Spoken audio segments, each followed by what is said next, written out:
నాకు ఉపవాసం ఉంటే శక్తి ఉండి కూడా నేను ఉపవాసం ఉండలేదు.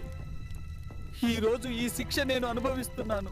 నేను ఉపవాసం విరమించడంలో చేసిన ఈ ఏంటిది? తప్పు మీరు ఎవరూ చేయకండి, లేకపోతే ఇలాంటి ఘోరమైన శిక్ష మీరు అనుభవిస్తారు. దేవ ప్రవక్త సల్లల్లాహు అలైహి వసల్లం ఇలా తెలియజేశారు, నేను నిద్రపోతుండగా నా దగ్గరికి ఇద్దరు వ్యక్తులు వచ్చారు. వారిరువురూ నా భుజాలు పట్టుకుని నన్ను ఓ కొండ దగ్గరికి తీసుకుని వెళ్లి ఈ కొండెక్కండి అని అన్నారు. ఆ కొండ ఎక్కటం చాలా కష్టం, అందుకని నేను ఎక్కలేను అన్నాను.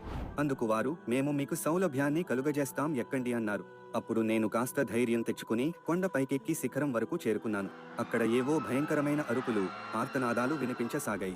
నేను వారిద్దరితో ఈ అరుపులు ఏమిటి అని అడిగాను. ఇవి నరకవాసుల అరుపులు అని చెప్పారు వారు. ఆ తర్వాత వారు నన్ను వెంటబెట్టుకుని ఇంకాస్త ముందుకు వెళ్లారు. అక్కడ నేను కొంతమందిని చూశాను. వారు తలక్రిందులుగా వ్రేలాడబడి ఉన్నారు. వారి ముఖాలు చీల్చబడి ఉన్నాయి. వాటి నుండి రక్తం కారుతూ ఉంది. వీళ్ళెవరు అని అడిగాను. దానికి ఆ ఇద్దరు వ్యక్తులు సమాధానమిస్తూ,